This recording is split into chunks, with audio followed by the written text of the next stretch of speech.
제가 지난주에 잠에 대해서 말씀을 드렸는데 어때요? 일주일 동안 잠 잘 주무셨습니까? 지난밤은 잘 주무셨습니까? 저는 지난밤에도 잠의 신비를 체험하며 잘 잘 수 있었습니다. 오늘 먼저 주보 칼럼에 쓴 이야기를 하겠습니다. 플라세보라고 하는 말, 흔히 위약, 가짜 약을 뜻하는 말이지요. 이 말의 라틴어 원을 찾아가 보면 틀림없이 좋아질 거야 라는 의미를 담고 있습니다. 틀림없이 가짜 약인데도 의사가 가짜 약이라는 말을 안 하고 이 약이 큰 효과가 있을 것입니다 라고 말하면 환자는 실제로 그것이 큰 효과가 있는 것으로 믿고 또 그렇게 또 치료의 효과가 나타난다는 거죠. 이것은 수많은 실험을 통해 입증되었습니다. 미국인 운전기사 존 위틀리라는 사람은 2011년 7월 췌장암 4기 판정을 받았습니다. 간까지 전이되었다라고 하는 매우 안 좋은 소식, 1년을 더 못 살 겁니다 라는 사형 선고를 받았습니다. 그러나 의사는 임상 차원에서 아주 몸에 좋은 신약, 췌장암의 아주 특효약을 이렇게 개발했다라고 하면서 가짜 약을 제공을 했습니다. 위틀리는 이걸 매일 오후에 먹으면서 이것은 내 목숨을 구해줄 기적의 약이다 라고 하면서 그 약을 매일 오후 한 차례씩 복용했다는 겁니다. 그런데 실제로 몇 달 안 가서 그 암이 사라졌다라고 판정을 받았다는 거죠. 우리 몸은 자기 스스로를 치료할 수 있는 자기 방어 시스템이 잘 구축되어 있다는 것입니다. 나는 살 수 있다라고 하는 믿음이 실제로 효과 없는 약을 썼음에도 불구하고 그 몸을 살리는 효과를 나타냈다는 거죠. 흔히 플라세보 효과를 보았다는 이야기입니다. 믿음의 심리가 작용했을 때 진짜 약과 비슷한 뇌의 화학 반응이 일어난다고 합니다. 반대로 노세보라고 하는 말이 있습니다. 이 노세보는 틀림없이 해로울 거야 라고 하는 의미를 담고 있는 라틴어에서 나온 말입니다. 외적 환경이 하나도 달라진 것이 없음에도 불구하고 마음이 위축이 될 때 심한 병이 찾아오게 되고 소위 가위 눌린다라는 의미에서 스스로 숨이 막혀 죽는 그런 일들도 발생한다고 합니다. 이런 사례들을 근거로 믿음이 없는 의학자들은 기독교에서 나타나는 신유의 어떤 치유의 기적들을 극단적인 플라세보 효과에 지나지 않는다라고 말합니다. 하나님의 역사를 심리적인 현상의 하나로 해석하는 거죠. 물론 긍정의 의미로 받아들일 수도 있어요. 믿음의 세계, 어떤 영적인 세계, 심령의 세계를 인정하는 말로 들릴 수도 있죠. 그러나 부정의 의미로 받아들이면 여전히 하나님의 능력, 하나님의 개입은 믿지 않는다는 말이 됩니다. 우리 하나님은 온 우주 만물을 창조하시고 그 가운데 우리 사람을 하나님의 형상대로 직접 만들어내신 우리의 조물주이시죠. 무에서 유를 창조하신 하나님께 불가능은 있을 수 없습니다. 그러나 믿음이 없는 자들이 이걸 믿을 수도 없고 이해할 수도 없습니다. 하나님은 우리의 몸도 만드시고 우리의 마음도 만드셨습니다. 하나님은 우리의 몸도 마음도 다 다스리고 계시죠. 하나님께서 우리의 몸을 치료하실 때 우리의 몸에 직접적인 하나님의 능력을 가해 주실 수도 있고 또는 우리의 마음을 통해 우리의 뇌에 화학 반응을 일으키실 수도 있고 우리 장기를 작동하셔서 우리의 장기의 면역 반응을 일으키실 수도 있습니다. 플라세보 효과가 있다고 하면 우리의 믿음은 하나님을 향한 직접적인 믿음은 더 큰 효과를 나타낼 수 있는 줄로 믿습니다. 자, 오늘은 건강한 몸 시리즈 8번째 시간으로 힘에 대해서 살펴보겠습니다. 힘과 건강의 관계는 때려야 뗄 수 없는 관계에 있지요. 건강한 사람은 힘이 넘치고 건강하지 못한 사람은 기력부터 쇠하게 마련입니다. 따라서 힘을 키우는 것이 건강에 정말 큰 도움이 됩니다. 그러나 꼭 힘센 사람이라고 해서 그 사람이 건강한 사람, 힘이 없는 사람이라고 해서 약하고 병든 사람, 이렇게 단정 지을 수는 없습니다. 나이와 몸에 맞는 힘을 갖추는 게 중요하죠. 요즘 방송 프로그램 가운데 팔씨름 챔피언을 뽑는 프로그램이 있더라고요. 언제 어디서 하는 방송인지는 모르는데 채널을 돌리다 보면 얻어 걸릴 때가 있어요. 그러면 한참 보게 돼요. 모든 방송 프로그램이 그렇지만 한번 빠져들면 쉽게 빠져나오기 힘듭니다. 팔씨름 챔피언이 되기 위해서는 팔의 힘을 극대로 키워야 합니다. 그런 식으로 다양한 경기에서 이기기 위해서 과도하게 신체의 특정 부위에 힘을 기르는 것, 이건 전체 건강에 큰 도움이 된다고 볼 수는 없습니다. 온몸 전체의 균형을 찾아가면서 전체의 힘을 키우는 것, 이게 건강에 도움이 되는 거죠. 우리 몸은 움직임을 원합니다. 움직이면은 힘이 생기고 활력도 찾게 되죠. 올해를 시작하면서 제가 건강한 몸을 주제로 해서 이제 2022년을 시작을 할 때에 가장 먼저 연초에 읽은 책이 켈리 맥고니걸이 지은 움직임의 힘이라고 하는 책입니다. 이 책에서 강조하는 게 뭐냐면, 정말 움직이기 힘든 상황에 떨어졌다 할지라도 반신불수가 됐다든지 또는 이렇게 하지가 절단이 됐다, 그런 경우에도 마찬가지라는 거죠. 꾸준히 움직이면은 잠자던 근육이 깨어나게 되고 활력을 되찾게 된다는 것입니다.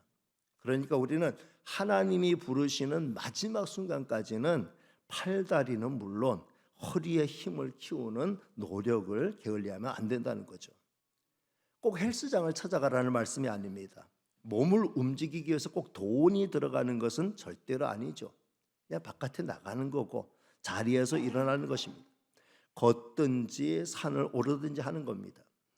저는 은근과 끈기로 운동을 하지 못합니다. 혼자 하는 운동은 금방 실증이 나지요. 그래서 봉서산을 오른다든지 러닝머신에서 걷는다는 것은 체질에 잘 맞지 않습니다.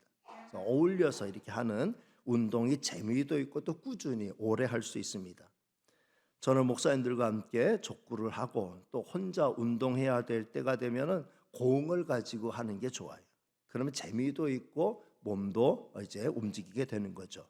농구공을 던진다든지 족구공을 가지고 개인 연습을 한다든지 탁구공을 가지고 탁구 머신과 함께 연습을 한다든지, 이렇게 하면은 이제 전신 운동도 되고 혈액 순환이 잘 됩니다. 따라서 운동은 일석이조 이상의 효과를 보게 합니다. 근력도 생기고 혈액 순환도 원활하게 해주는 거죠. 여러분 가운데 나는 숨쉬는 운동만 하고 있습니다 라고 하는 분이 계시다고 하면은 내 몸에 꼭 맞는 운동을 찾으시기 바랍니다. 자리에서 일어나시고 몸을 움직이시기 바랍니다. 몸은 그러면은 환호를 질 겁니다. 생활의 활력을 되찾게 될 것입니다. 직업의 특성상 부지런히 몸을 움직여야 하는 일을 하고 계신 분이 계시다고 하면은 그 자체로 운동이 되는 거예요. 그래서 그 자체로 운동된다라는 생각을 가지고 기쁜 마음으로 일하시길 바랍니다. 그러면 육체는 힘을 얻고 마음은 덩달아 기쁘게 되고 생활에 활력이 넘치게 될 겁니다.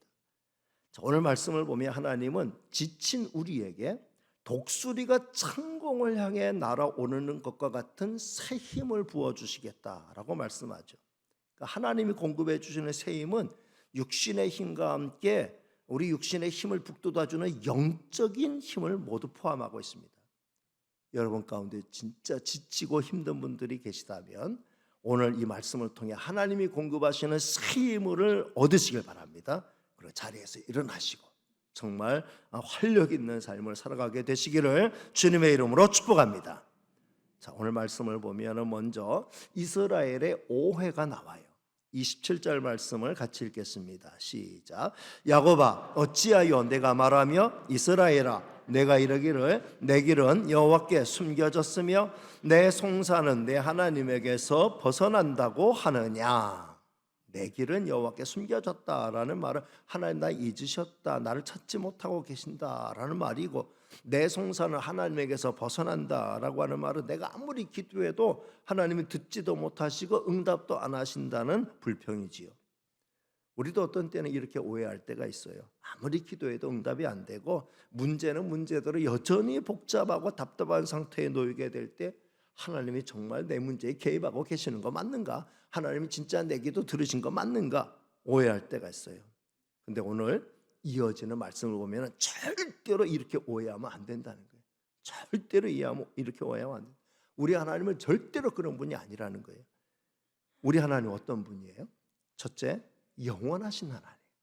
말씀은 영원하신 하나님이라고 말씀해요.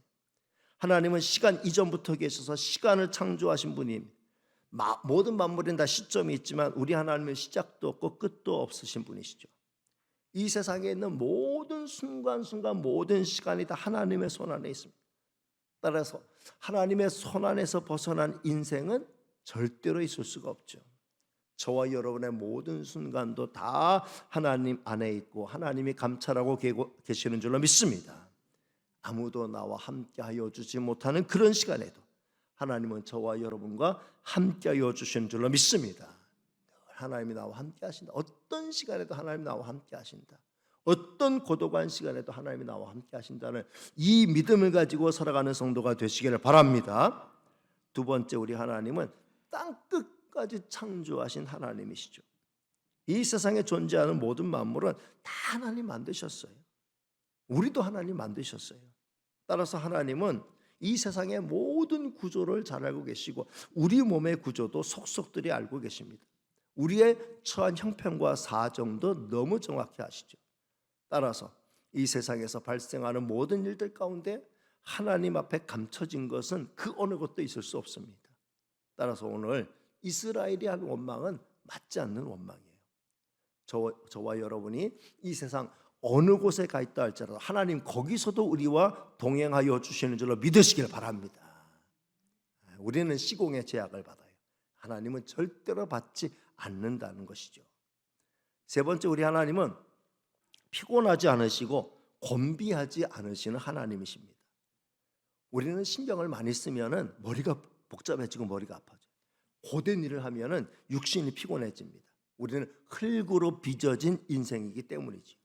그러나 우리 하나님은 영이셔요. 피곤함이 있을 수 없습니다. 머리 복잡할 일도 없습니다. 온 우주와 우주 가운데 존재하는 모든 만물을 만드셨고 지금도 다스리고 계셔요. 우리 한 사람 한 사람도 하나님이 다 살피고 계신다는 거죠. 그러면서도 피곤함을 느끼지 아니하신다. 넷째, 우리 하나님은 명철함이 한이 없으신 하나님이십니다.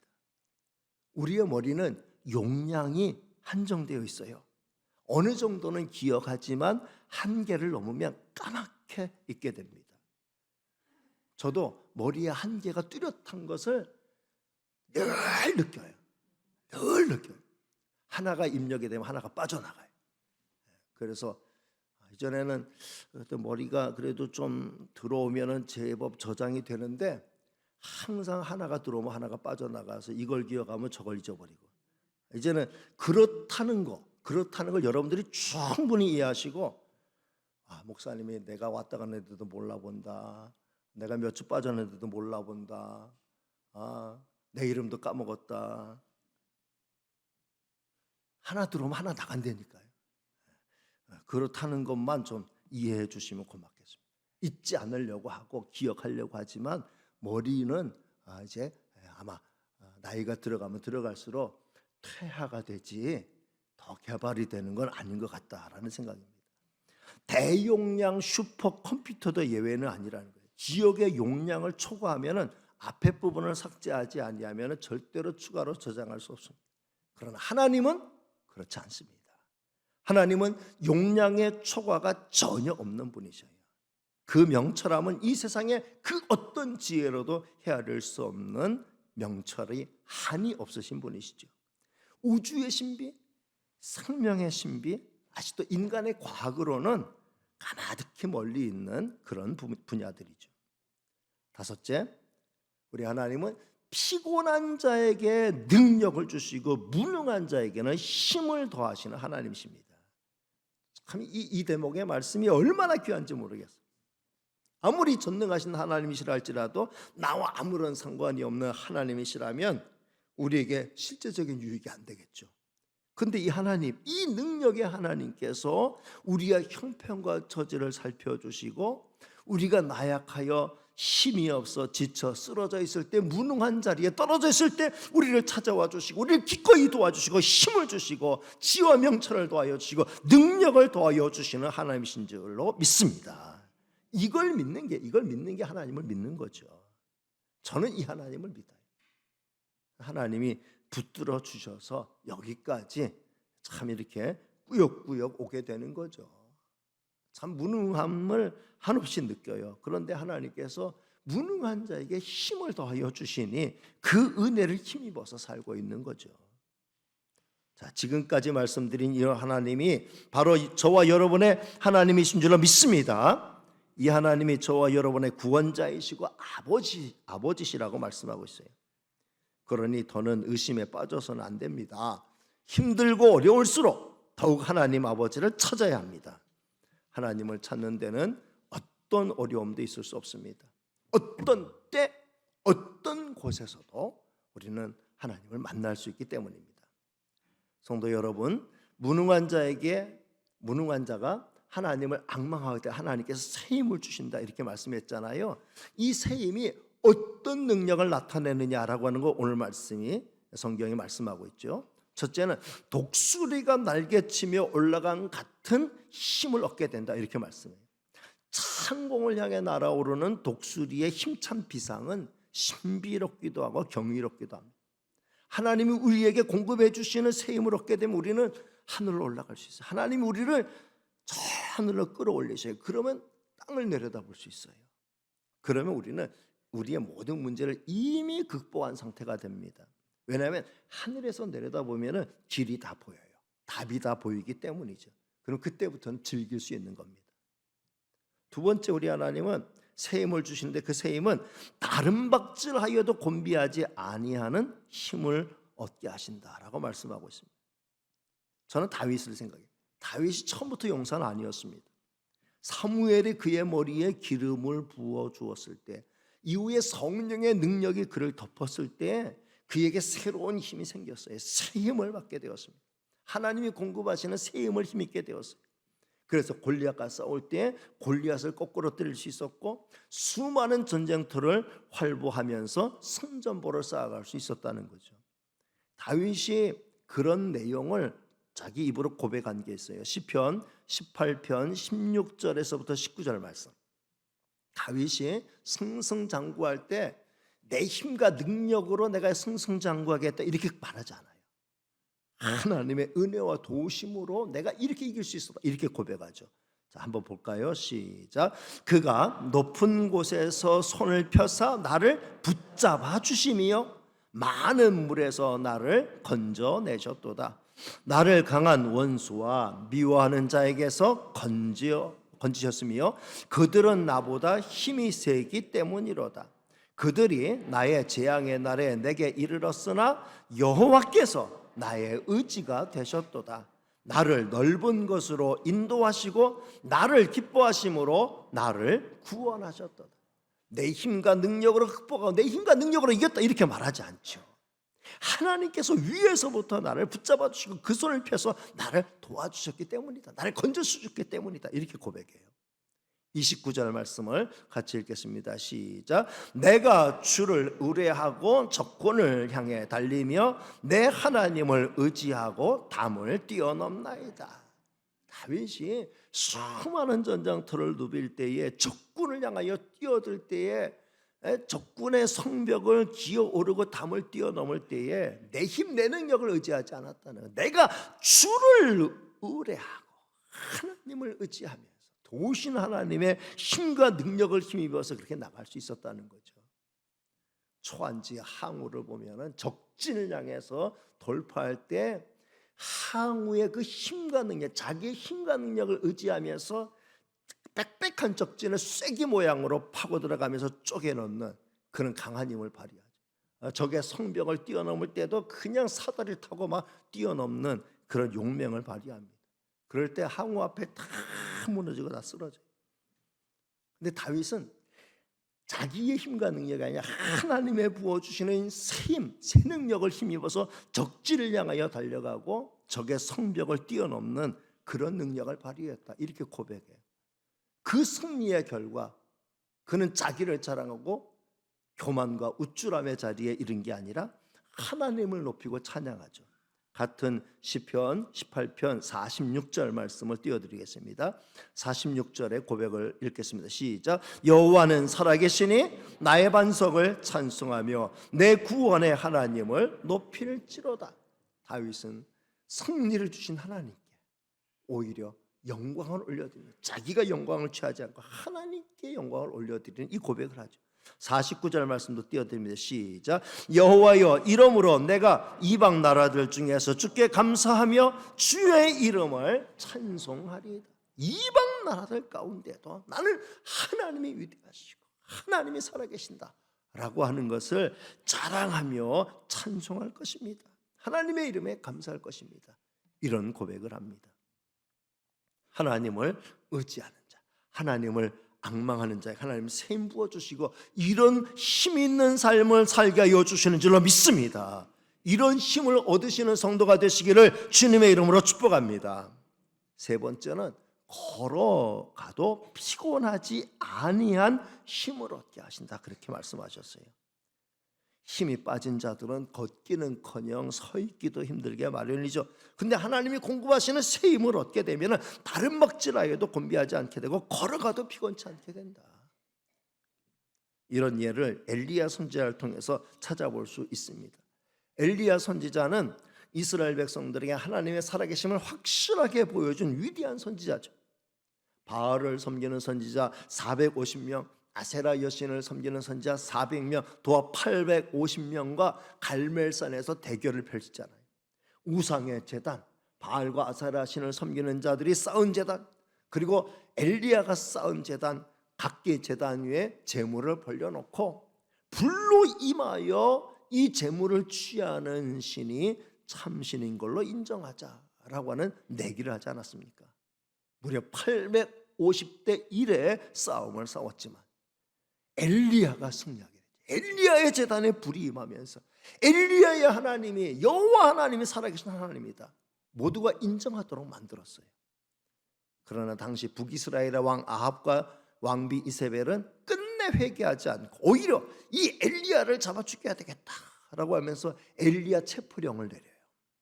그러니 엘리야는 크게 낙심하고 할 만큼 다 했는데, 최선 다해서 보여줄 만큼 보여줬는데 끝내 회개하지 않고 오히려 자기를 잡아 죽이려고 하는 이 악한 세력 앞에 이제 하나님, 저 이제 더 이상 못하겠습니다. 하나님, 저 이제 포기하겠습니다. 하나님, 저 할 만큼 했습니다.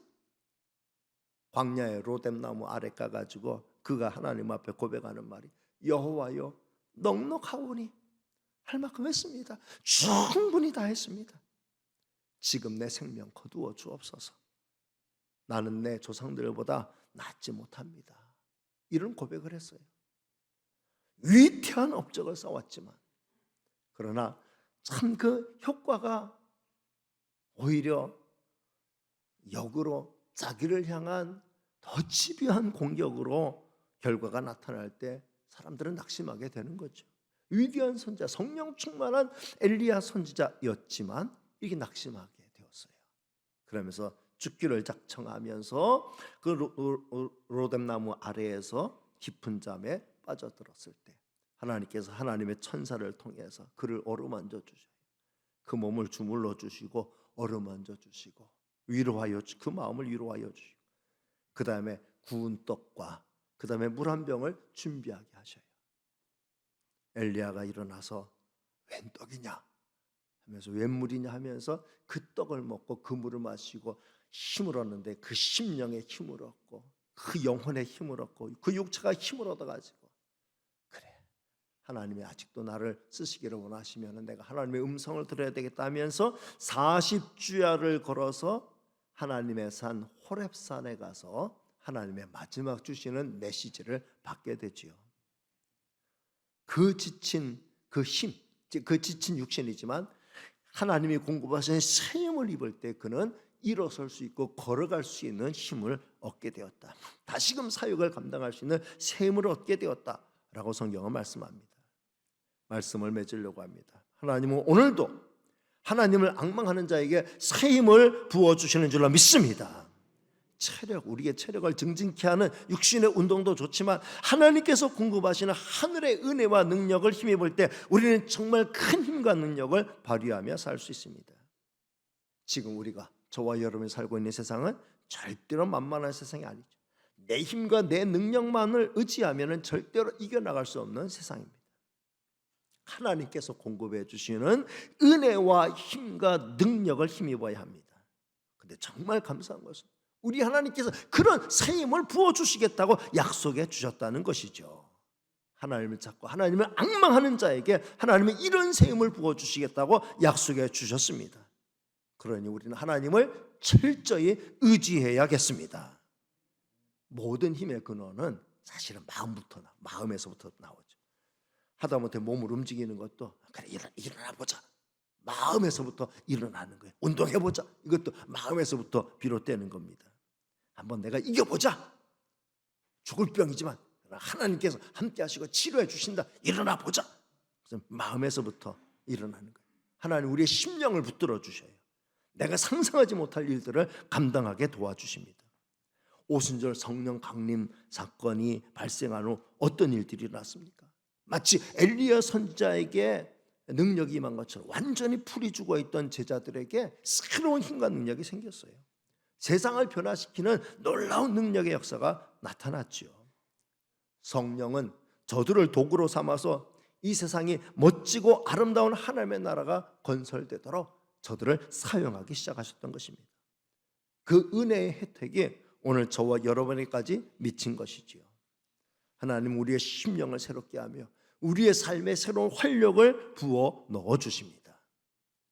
마음의 힘을 상징하는 플라세보 있다고 하면은 우리 마음을 붙들어 주기 역사하시는 하나님의 능력은, 플라세보는 가짜 약의 효과라고 하면은 우리 속에서 역사하시는 성령의 힘은 진짜 능력의 힘인 줄로 믿습니다.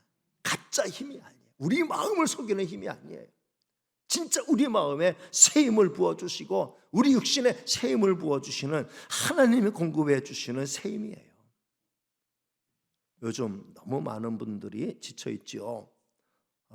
어른들만, 노인들만 지쳐있는 게 아닙니다. 우리 장년들도 지쳐있고 우리 청년 세대가 지쳐있고 우리 학생들이 지쳐있어요.